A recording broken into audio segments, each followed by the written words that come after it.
Tavan sarveshu vedeshu Brahmanasya vijanataha. Just reciting that a few more times. Yavanartha udapane sarvata samplutodake tavan sarveshu vedeshu brahmanasya vijanataha. And one more time. Yavan artha udapane sarvata samplutodake tavan sarveshu vedeshu brahmanasya vijanataha.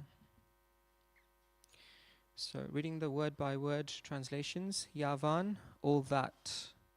Artaha is meant. Udapane, in a well of water.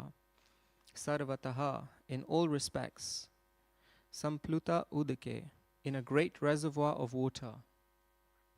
Tavan, similarly. Sarveshu, in all.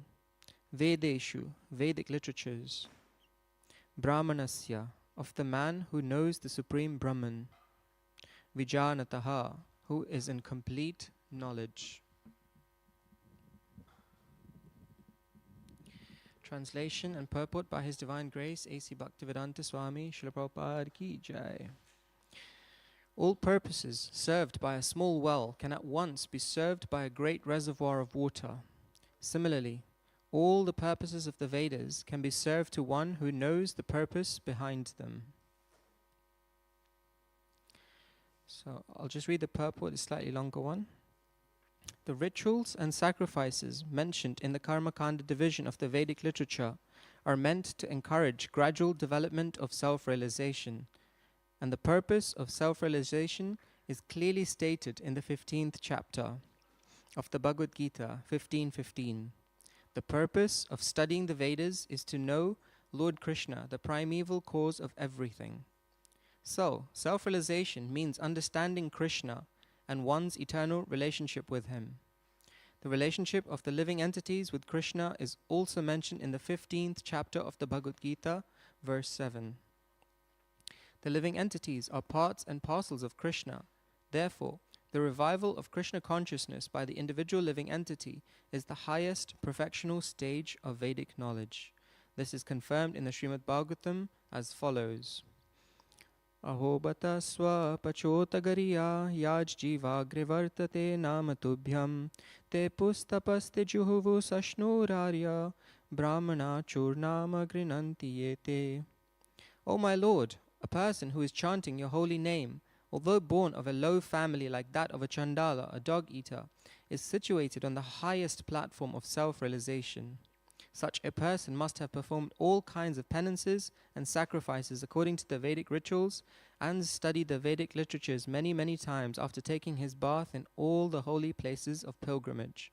Such a person is considered to be the best of the Aryan family. So, one must be intelligent enough to understand the purposes of the Vedas without being attached to the rituals only, and must not desire to be elevated to the heavenly kingdoms for a better quality of sense gratification. It is not possible for the common man in this age to follow all the rules and regulations of the Vedic rituals, nor is it possible to study all of the Vedanta and the Upanishads thoroughly. It requires much time, energy, knowledge, and resources to execute the purposes of the Vedas. This is hardly possible in this age. The best purpose of Vedic culture is served, however, by chanting the holy name of the Lord as recommended by Lord Chaitanya, the deliverer of all fallen souls. When Lord Chaitanya was asked by a great Vedic scholar, Prakashananda Saraswati, why he, the Lord, was chanting the holy name of the Lord like a sentimentalist instead of studying the Vedanta philosophy, the Lord replied that his spiritual master had found him to be a great fool and thus asked him to chant the holy name of Lord Krishna. He did so and became ecstatic like a madman. In this age of Kali, most of the population is foolish and not adequately educated to understand Vedanta philosophy. The best purpose of Vedanta philosophy is served by inoffenselessly chanting the holy name of the Lord. Vedanta is the last word in Vedic wisdom, and the author and knower of the Vedanta philosophy is Lord Krishna. And the highest Vedantist is the great soul who takes pleasure in chanting the holy names of the Lord. That is the purpose of all Vedic mysticism. So before we share anything, I'm just going to recite a few prayers to request the blessings of the previous teachers. Feel free to join along if you know them. Om Jnana-timirandhasya Jnananjana-shalakaya Chakshurunmilitam Yena Tasmai Shri Gurave Namaha Shri Chaitanya Manobhishtam Stapitam Yena Bhutale Swayam Rupa Kadamayam Dadati Swapadantikam Vandeham Shri Guru Shri Yuta Padakamalam Shri Gurun Vaishnavamscha Shri Rupam Sagrajatam Sahagana Raghunathanvitam Tam Sajivam Sadvaitam Savadutam Parijana Sahitam Krishna Chaitanya Devam Shri Radha Krishna Padam Sahagana Lalita Shri Vishakanvitamscha He Krishna Karuna Sindhu Dina Bandhu Jagatpate Gopesha Gopika Kanta Radha Kanta Namostate Tapta Kanchana Gaurangi Radhe Vrindavaneshwari Vrishabhanu Sute Devi Pranamami Hari Priye Vanchakalpa tarubhyascha kripa sindhubhya evacha patita nam pavanebhyo vaishnavebhyo namo namaha Jai Shri Krishna Chaitanya Prabhu Nityananda Shri Advaita Gadadhara Srivasadi Gaura Bhakta Vrinda Hare Krishna Krishna Krishna Hare Hare Hare Rama Rama Rama Hare Hare. So thank you everyone for joining us today. We're reciting from the Bhagavad Gita, chapter number 2, which is titled Contents of the Gita Summarized.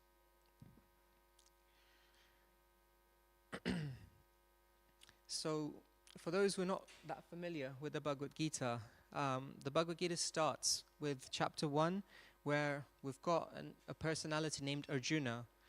He's in the middle of a battlefield as a great battle is about to take place.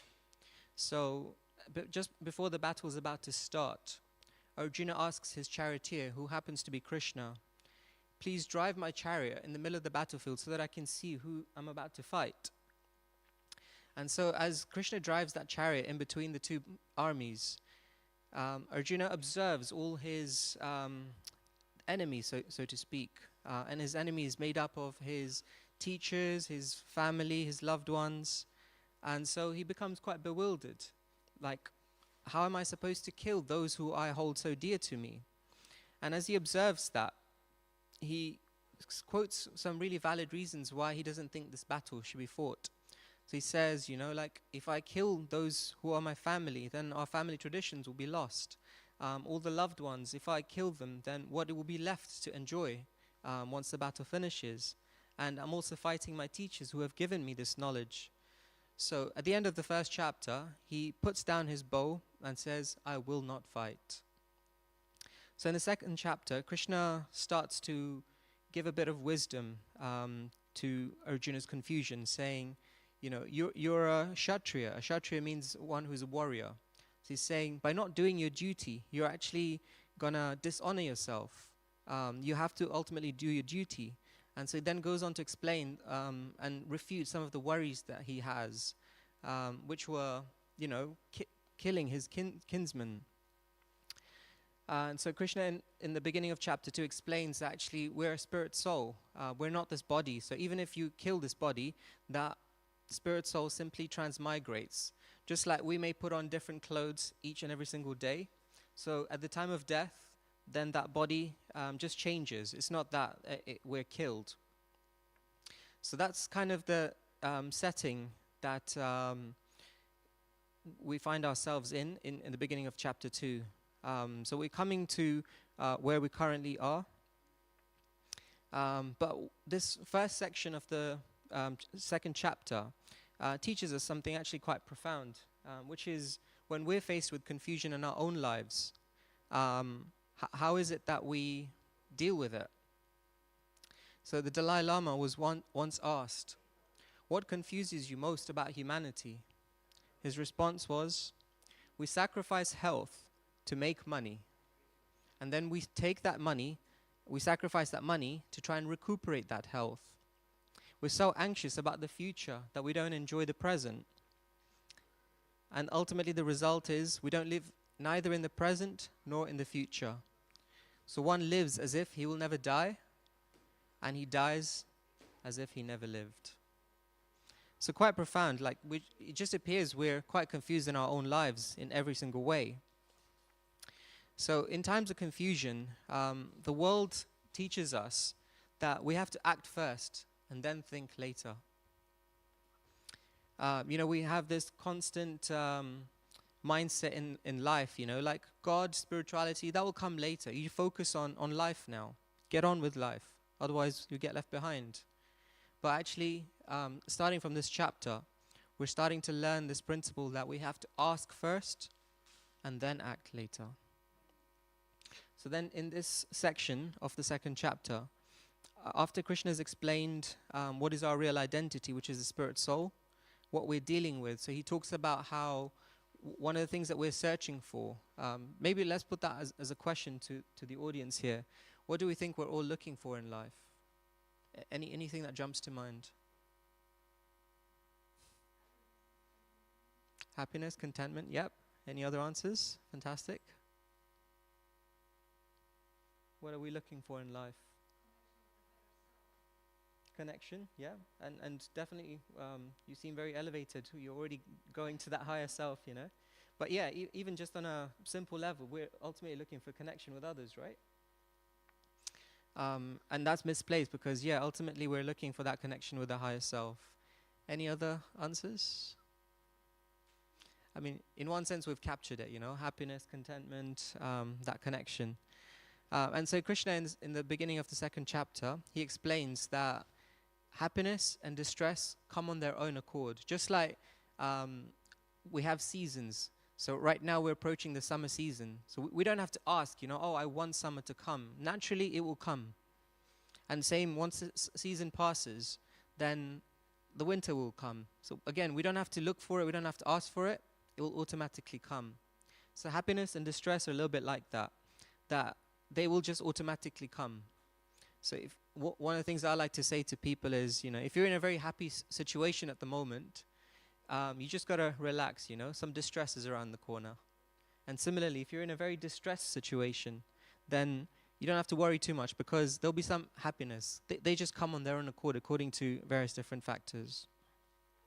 So Krishna then emphasizes that doing our duty is extremely important, and not doing so actually becomes sinful. But we also have to do our duty relevant to what is our nature, but without due regard for the result. So like going to work, we should be, or bringing up children, for example. You've got your wonderful children here. We have a right to bring up the children, but in terms of how they actually grow up, that's not in our remit. All we can do is give them that stable grounding, the values, etc. And then how they end up growing up is ultimately out of our hands. So we can't be attached to the result. And then in the preceding verses, so today we're talking about verse 46. So in 42 and 43, Krishna starts talking about how there's so many different scriptures. And he says men are very much attached to flowery words of the Vedas because in terms of what people are looking for, generally, when we come in front of God, we have a bit of a shopping list. Either we're looking for, some kind of relief from the distresses that we may be going through. We may be looking for power, money, a nice car, house, all these things that generally people are looking for in life. And then there'll be some people who are looking beyond, like a resultant good birth, elevation to heavenly planets, kind of trying to lean on the Vedas for these kind of things. And Krishna helps us to understand that the Vedas, they mainly deal with the subject of the three modes. So what are the three modes of material nature? It comes later on in the Bhagavad Gita, but just to give a bit of a synopsis, the three modes are described that they're almost three mindsets that we constantly adapt. So either we're in a mode of goodness, a mode of passion, or mode of ignorance. And that dictates what sort of activities we do every single moment. So Krishna explains, one who is too attached to sense enjoyment or material opulence, then that person is not so inclined to serve the Lord. So here in verse 46, there's one word that says Brahmanasya Vijanataha. So how many people are familiar with the concept of Brahmana, Kshatriya, Vaishya, Shudra? Anyone heard of these terms? Right. What is your understanding of Brahmanas?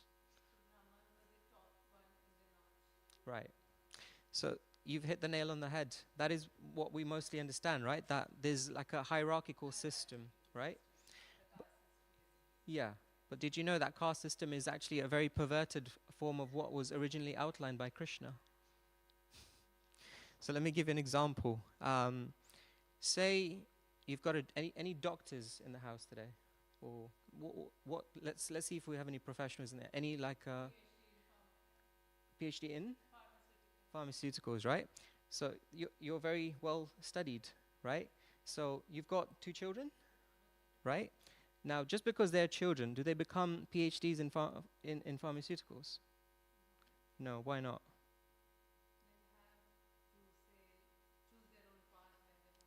Right. So just by being your children, they don't automatically inherit what you are by profession, right? So the system, the original caste system, which was outlined by Krishna, is the same. He outlined people who fall in these categories, but not based on birth, but on quality, right?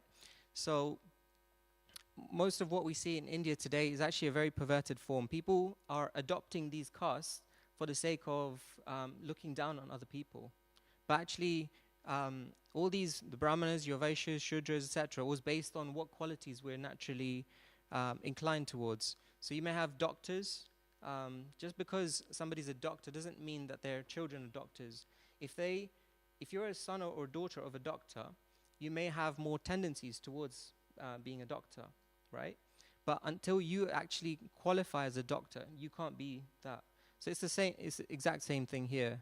Just because you're born in a culture, a tradition, a family, doesn't necessarily mean that we fall into that category. So this, why am I bringing that up? There's this term, Brahmanasya Vijanataha. It is said a Brahmana is one who knows Brahman. Brahman is our true identity, which is the spirit soul. So one who understands the Supreme Brahman and the constitution of the soul is what a real Brahman is, not somebody who's just born in a Brahmin family. And what does it mean to know the constitution of the soul? Ultimately, a Brahmana is one who can distinguish that nature of the soul in different living entities. So whether that's all of us here, we understand there's a spirit soul inside of us. There's a spirit soul inside of animals, inside of plants. Animals don't have that capacity to do so. And that's one of the things that really distinguishes a human being from an animal. Otherwise, there's a verse in the scriptures that says, Dharmena hina pashubi samannaha. If one doesn't understand the nature of the soul, then he's no better than an animal. And unfortunately, that's what most of society today is heading towards, because there's very little appreciation for actually there is a spirit soul inside all of us. So that kind of leads us to the rest of the verse, which is talking about, so I'll just repeat the verse for everyone's benefit. It says, all purposes served by a small well can at once be served by a great reservoir of water. Similarly, all the purposes of the Vedas can be served to one who knows the purposes behind them. So what is this really talking about, this a well and a reservoir? A well, like back in the day when people used to live in villages, they would have different wells for different things, because where you have sitting water, it is very liable to become contaminated. So you'd have a well for drinking purposes, then a well for washing your clothes, etc., etc. But where there's a river, where that water is moving, that wouldn't generally get contaminated. So in that river, you could serve all those purposes at once. And it's the same in terms of understanding the Vedas. Like we may go to the Vedas for different purposes. Even in terms of what we understand as the devatas, the demigods, they can provide different facilities to us. So they say like we pray to Surya Dev for health, good health. We pray to Ganesh for removal of obstacles. So all these there's different empowered personalities in charge of different things, and we can go to in each of them individually. But if we actually go to the source, then that all of these, you don't need to separately go to them.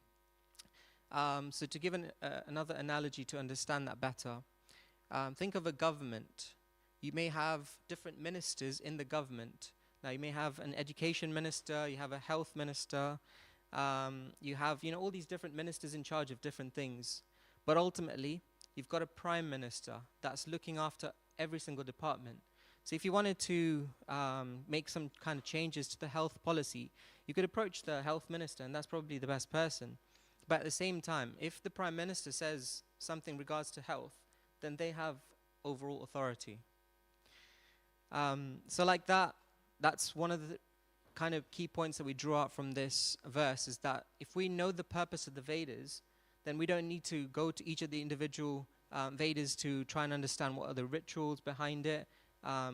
We understand what the purpose is.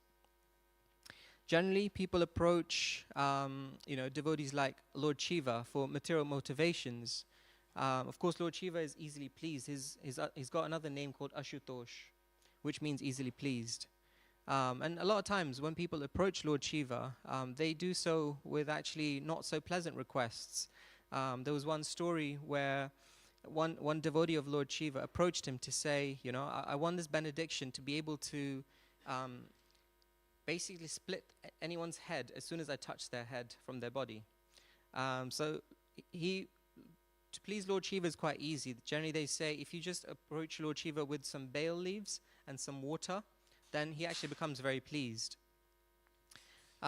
So then Lord Shiva, after he was pleased, he gave this devotee that benediction that, okay, fine, as soon as you touch somebody's head, then the person will basically die because the head will separate from the rest of the body.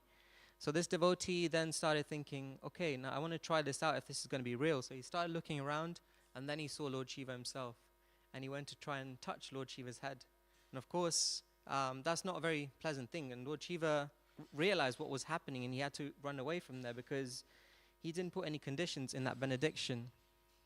So we have to be careful what we approach, whether it's these individual personalities or the Lord. What are we looking for from them? Generally in this world, we do things with a very self-interested motivation. Like I was saying, when we approach God, we usually have a shopping list of what we want to do. And it's similar out there in the world. Shishi Radha Gokulananda ki jai. Shishi Sitaram Lakshman Hanuman ki jai. Shishi Gaurnitai ki jai. It's similar out there in the world. The birds, they only approach trees where they can find some shelter or some fruit, some kind of food. Similarly, if you think about when we were all students, we would have nice relationships with our teachers, right? We would say, good morning, sir, ma'am, etc. But as soon as we left school, did we feel like actually we wanted to know these individuals? Probably not. How many of us actually went back to school to greet our teachers? Plus usually there's some kind of self-interested motivation. And this motivation comes from Krishna himself in one sense. In the Vedanta Sutra, there's the description of our eternal nature, which is anando mayo bhyasat, which says basically our soul is pleasure-seeking by nature. So ultimately, the pleasure that we're looking for is not bad. It's our true nature, but we're looking for it in the wrong things generally. In the Mahabharata, which was a great battle that took place, the Bhagavad Gita takes place just before that battle, and so that is described in the Mahabharata. And so before that battle takes place, there's two opposing armies. So you got one side, which is Duryodhana, and then the other side, which is the Pandavas. So before the battle takes place, Krishna offers himself or his army to either one of the two opposing parties. So at that moment, Arjuna was right in front of Krishna, so he gave Arjuna the choice: do you want me? And the one caveat I come with is that I'm not going to fight in this battle, right? So most of us would think, well, if Krishna is not going to fight, it's probably better to pick his army because there's a battle about to take place. But Arjuna said, I pick you, Krishna. So, and then Duryodhan was ultimately very happy as well because he wanted Krishna's army. So then, interestingly, Krishna asked Arjuna, why did you choose me? Because I've promised I'm not going to fight in this. I'm only going to be a charioteer. And so Arjuna says, wherever you are, there is also victory. And ultimately, I want victory in this battle. And that's how actually the Bhagavad Gita ends. The last verse of the Gita says, Yatra Yogeshwara Krishno, Tatra Shri Vijayo Bhutir. So Vijay means victory. Wherever there is Krishna, there is victory. And so that's why actually, in terms of all the things that we're looking for in life, we mentioned happiness, we mentioned connection. There's always different ways of achieving this. But if we were to approach Krishna, even with these material motivations sometimes, I know you were saying connection with a higher self, which is actually admirable. But even if it's just connection with other individuals here, Krishna can provide all of that. And that's why I was saying that ultimately, if we, like, say the example of a plant, if we're trying to grow a plant, where would we water it?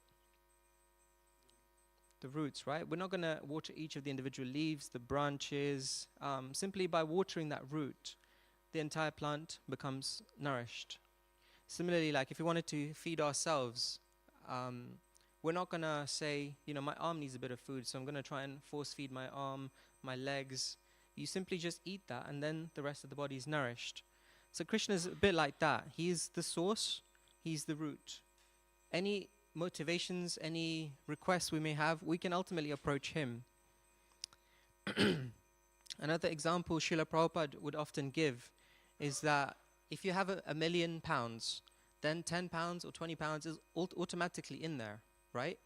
If you think about that example, the million covers £1, £2, £3, etc., etc.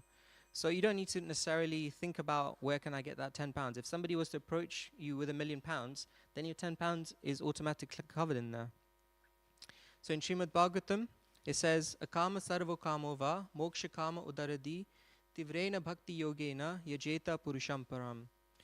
Anyone desiring liberation or anything material or having no desire at all should ultimately approach Krishna, because he's the one who ultimately awards all of these things.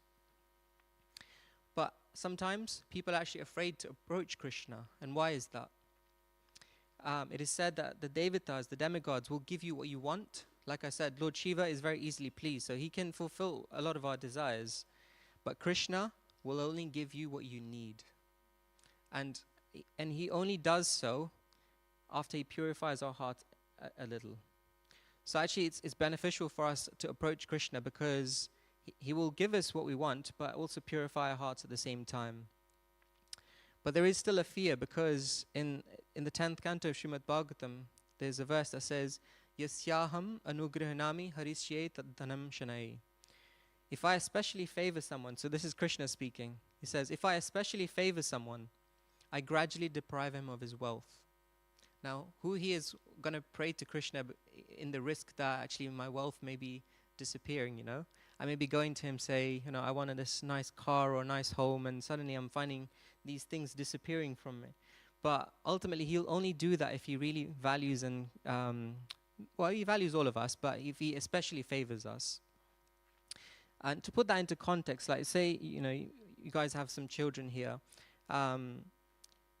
You love them dearly, right? Now, are you going to feed them sweets the whole day? Why not? It's harmful for them, right? So Krishna thinks like that as well. Like, we may have some of these material desires, but if he feels that some of these desires ultimately will end up harming us, then he will change that desire in a way that will actually benefit us. And this is one of the reasons why a lot of people don't approach Krishna, because they just want what they want. Like a child wants the sweet, no matter what. They don't know what's good for them and what's not. But yeah, through the worship of Devatas, even when all these Devatas sometimes fulfill these prayers for these material requests, the problem is we still remain unfulfilled. And there's many examples of that as well. Ravana, he got so many, like amazing power in his life, so much opulence in his kingdom, but he always just remained unsatisfied, and he just constantly wanted more, more, more. And it was the same with Hiranyakashipu. And so it reminds me of a quote that's there in the secular world that says, "More tears are shed because of prayers which are fulfilled than prayers which are unfulfilled." Why is that the case? Because actually, when we have our prayers fulfilled, still we're not satisfied. You know, it was one of the Beatles, John Lennon, he said, "I wish everyone could get exactly what they're looking for, because then they'll realize that's actually not what they're really looking for." So ultimately, even when we have all these desires, we should approach Krishna, but ultimately, we should try to start thinking how we can purify our desires. And there's, different stories from scriptures that attest to that. So there's the pastime of Sudama Vipra, who, he was one of those students who studied with Krishna. And so when he went to see him after Krishna was, in Dwaraka and living a very opulent life, he didn't really have anything. He was always a very simple person. So his wife said, "You can't go empty-handed." And so they managed to borrow some chipped rice from their neighbors. And so he approached Krishna, but he felt so embarrassed to give this chipped rice, because when he went to Krishna's palace, Krishna treated him like royalty. He washed his feet, he gave him such a wonderful seating place, he gave him such amazing food, and in return, all he had was some chipped rice. So after they had the conversation, Krishna said, "I'm so happy to see you. I remember all of our times together." And then Krishna knew that Sudama had actually brought something. So he asked him, "So what have you brought for me?" And he was so embarrassed, he had his chipped rice under his arms, and he was just so embarrassed to give this. But Krishna spotted it, and he just grabbed it from him. And he ate just one morsel of chipped rice, and he just said, "This is the best thing I've ever had." But Sudama, he didn't want anything. He just wanted to see his friend. It was his wife who actually asked him to approach Krishna to help them out financially. And so Krishna, because of this pure nature of Sudama, he reciprocated with Sudama by actually giving him a palace just because of that small offering. In a similar way, there's a story of Krishna when he was a very small child. They had a fruit vendor come to their house, and that's the way that things used to work in terms of trade. Was you would offer something to the vendors, and then the vendors would give you something in return. So the fruit vendors would come with the fruits, and Nanda Maharaj would give them some grains in return. So Krishna saw this happening, and so he thought, "I want to do it as well." So he went and grabbed a couple of handfuls of grain that Nanda Maharaj had in the house. And I mean, how much can a baby really fit in their hands, right? So as he was walking to the fruit vendor, most of that grain started falling off. And by the time he got to the fruit vendor, there was such little grain left in his hands. But the fruit vendor was so happy just by this very small exchange and that sincere desire to want to replicate, that she just started giving as many fruits as Krishna could hold. And Krishna was so touched by his willing exchange, by her willing exchange to give that fruit, even though she wasn't really getting anything in return, that the next moment when she turned around, all of her fruits had turned into golden jewelry. So like this, we can understand that when we approach Krishna with a very sincere desire, then Krishna really reciprocates with us. And even when we have all sorts of desires, they can just become completely purified. Dhruva Maharaj, he became so incensed at one point that he had been mistreated by his father. So he became very incensed. He was a Kshatriya, a warrior also. So injustice was a very strong feeling for him. And so he went to his mother saying, "I can't believe I suffered this injustice." And so his mother said, "The only thing you can do is pray to the Lord." And so his constant prayer to the Lord was, how can I get something which is even more opulent than my grandfather, who's Lord Brahma? And so he did severe penances, and eventually the Lord came in front of him. And when he saw the Lord in front of him, he said, I just feel so satisfied that I have no desire for anything, So the Lord ultimately insisted that because it was your original desire, I'm still going to reciprocate with you. And he gave him a whole planet. But what we can learn from that is that one of the things that Dhruva said was, I was searching for a broken piece of glass and you gave me a diamond. And that the diamond wasn't even the planet, it was just getting to see the Lord in front of him. So in this verse, Krishna says, you know, all the purpose of the Vedas can be fulfilled by understanding what is that purpose behind it. And does anyone know who actually wrote all of the Vedas? Who compiled the Vedas? Vyasadeva. Yes, very good. So after Vyasadeva compiled all of the Vedas, he felt very unsatisfied. And so he approaches his spiritual master, Narada Muni, and says, you know, I've written all these Vedas that give all of these instructions, all these rituals, but I still feel unsatisfied. And so Narada Muni told him, it's because you haven't really got to the essence, which is talking about the Lord. So that's one of the key reasons why the Srimad Bhagavatam was compiled, is because the Vedas didn't really touch on the essence of what the Vedas are supposed to talk about. And in the 15th chapter of the Gita, Krishna himself says, Vedescha sarvair aham eva vedyo. I am the knower, compiler, and the purpose of the Vedas themselves. So actually, when we know Krishna, we know the purpose of the Vedas. And in the Upanishads, there's a verse that says, Yasmin vigyarte sarvam idam vigyarte bhavanti. Ultimately, if we know Krishna, then everything is covered in that.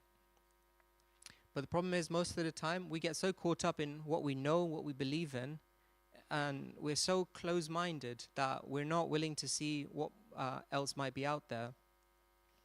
And this is actually one of the biggest blockers in spiritual life, because we're just so convinced that we know everything, and we're unwilling to see what may be beyond our experiential capacity. It's like the analogy that Srila Prabhupada would often give is that of a frog. Now, a frog may be living in a well, and somebody may tell the frog, you know, oh, there's a great big ocean out there. And the frog, without really knowing what's beyond the well, you may say, okay, maybe the size of 3 wells, 5 wells, okay, maybe even 10 wells. But you just can't comprehend what the capacity of an actual ocean is. So a lot of the times we're like that. We see in terms of the well that we're living in, but we don't know actually there's an ocean out there. And this is one of the issues with this ascending process, which is trying to understand everything through our experiential capacity. But what we don't realize is that we have these 4 material defects. We have the tendency to make mistakes. We have the capacity to be illusioned. You know, like even just magic tricks. Sometimes we're so bewildered how things happen, but it's just ultimate illusion. Then we have the cheating propensity. We're always trying to achieve the maximum with minimum effort. So this is where that cheating propensity comes from. And ultimately we have also imperfect senses. We, again, think, you know, our eyes, our ears, they serve us fully, but even those constantly tend to cheat us. But the good news is that we can still approach Krishna in spite of these defects. And ultimately, what is it that Krishna wants from us? He says, Patram pushpam phalam toyam yo me bhaktya prayachati. Tad aham bhakti upahritam ashnami prayatatmanaha. So in this verse, he says, just offer me, with love and devotion, some fruit, flower, leaf, or water. But interestingly, in this verse, he highlights 2 words twice. Just one word twice, rather. He says bhaktya and bhakti. So he's really emphasizing that what he's looking for is not all the external things that we can offer him, you know, like we can offer him food, we can offer whatever we would like to, and we do that. But ultimately, unless there's some devotion, some love that we offer that with, then that offering won't really go far. So in this age, there's different practices described. So in Satya Yuga, so there's 4 ages that are described: Satya Yuga, Treta Yuga, Dwapara Yuga, and Kali Yuga. So it's said that we're currently in Kali Yuga, and in Kali Yuga, there's a specific process that is outlined that will help us to achieve that self-realization, and that is Sankirtan, which is chanting the holy names of the Lord. In the bygone years, so in Satya Yuga, where people had a much longer period of lifetime, tapasya was recommended, so meditation. And people would meditate for 10,000 years before they were able to achieve that perfection. Then in Treta Yuga, the practice that was recommended was yagya, which was quite big fire sacrifices. And then in Dwapar Yuga, Archana was established, which was deity worship. And then in Kali Yuga, it is said that all of these are great, but because of our capacity, which is, we tend to be lazy, misguided, unfortunate, and just generally our lifetimes are short. There's so many things about this age that inhibit us from doing all these other practices. It is said we can serve all the purposes of meditation, of the sacrifice, of deity worship, simply by chanting the names of the Lord. And there's a verse in the Padma Puran that says, Hare Nama, Hare Nama, Hare Nama Eva Kevalam, Kalo Nastyeva, Nastyeva, Nastyeva Gatiranyata. It says there's no other way in this age to achieve that self-realization, to achieve that love of God, than simply to chant the holy names of the Lord. And Lord Chaitanya, who propagated this movement, he said, Nam Nam Nakari Bahuda Nija Sarva Shaktis, which is the holy name alone can render all benedictions. So we may approach the Lord in his physical form, we may do all these sacrifices, but ultimately the holy name serves all those purposes. So simply by engaging in this process, all the Vedic rituals are served, and we don't have to separately endeavor for them. So just to summarize, we talked about this analogy of the well and the reservoir, and how the reservoir can serve the purpose of all the wells. And aligning that, we simply need to water the root of the plant, and the plant becomes completely nourished. So even if we're filled with all these material desires or desire for liberation, or we may have no desire, ultimately Krishna is the one who fulfills all of these things. So that's why we need to approach him, and gradually as we get purified, he reciprocates with our unmotivated loving service. We have to become open-minded, using the analogy of the frog in the well, to understand that there may be things that we don't actually know that may be true. And in this age, the practice that is recommended is the chanting of the holy names. So just want to open up if there were any questions about anything I've said, any corrections, any comments, or simply anything that you feel you heard today that really stuck out for you.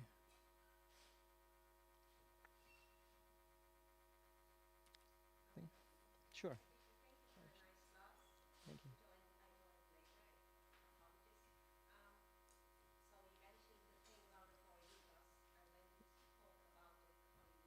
Yeah.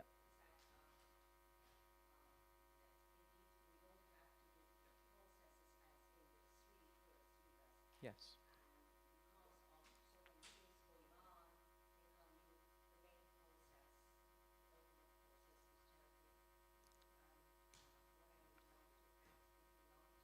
Please.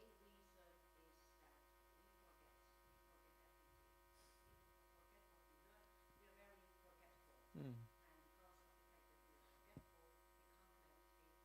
Mm.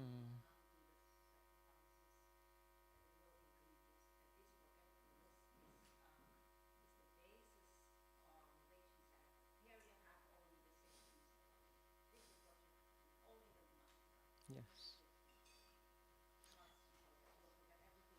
Mm. That was really nice. Thank you for sharing. So just to repeat for the benefit of those who may not have heard, he was saying that in this age of Kali, one of the key reasons why this process of chanting is recommended is because we're actually very forgetful.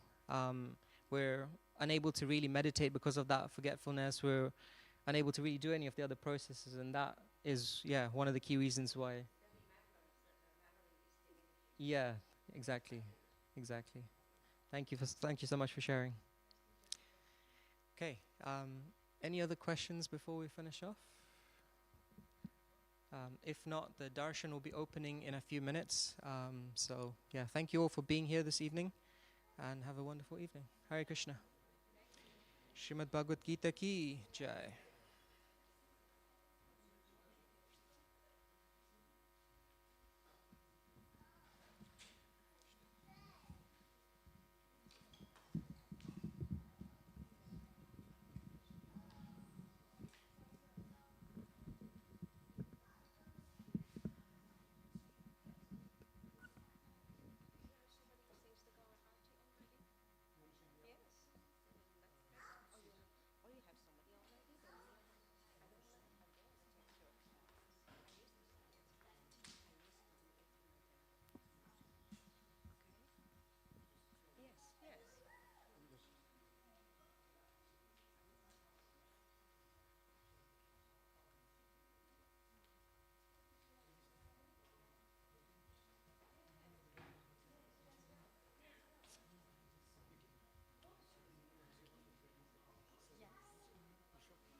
Vasi,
asi, gara,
Krishna Prasthaya Bhutale Srimati Bhakti Vedanta Swami Nityanamine Nama Krishna Prasthaya Bhutale Srimati Bhakti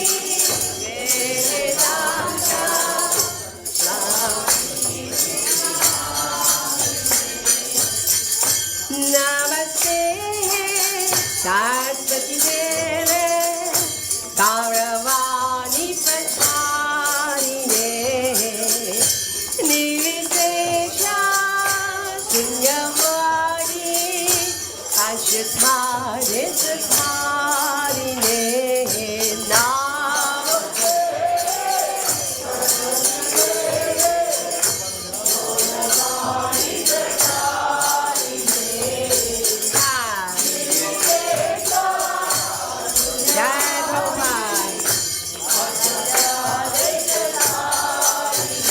Jaya Sri Krishna, Jaya Jaya, Prabhu Nityananda, Jaya Jaya, Radha Srivasari, Gaura Bhakta Vrinda, Jaya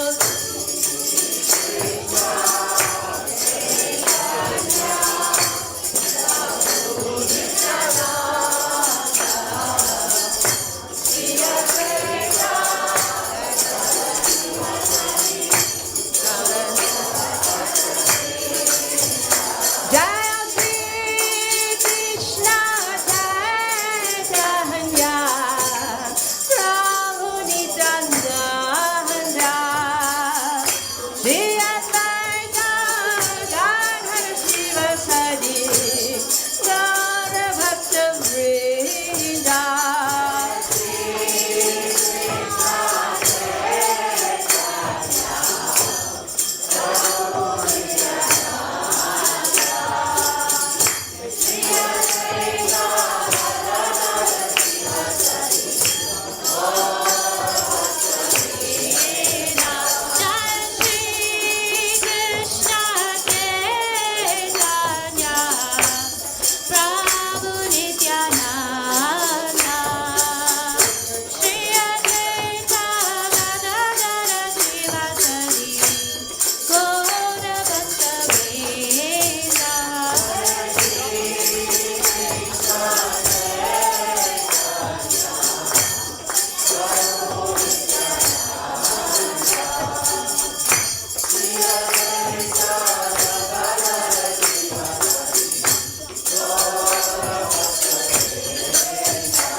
everyone would like to take a seat, we will just sing a short prayer to Lord Nishingadev now.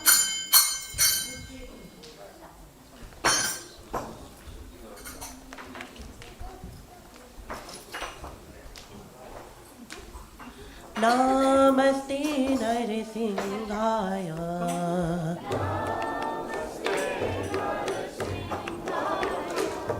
Prahlad Nad Dai.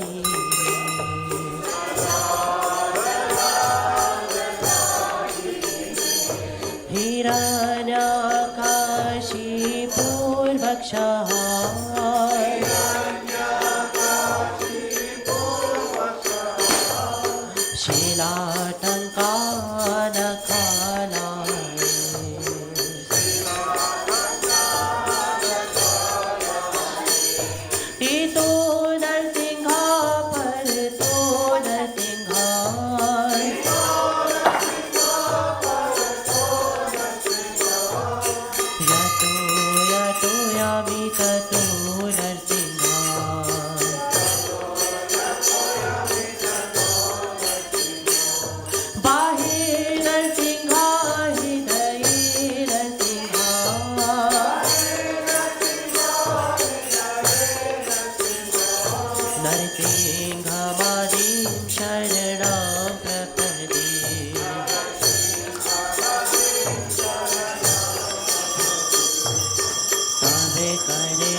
भगवान की, श्री प्रहलाद महाराज की, गौर प्रेमानंदे।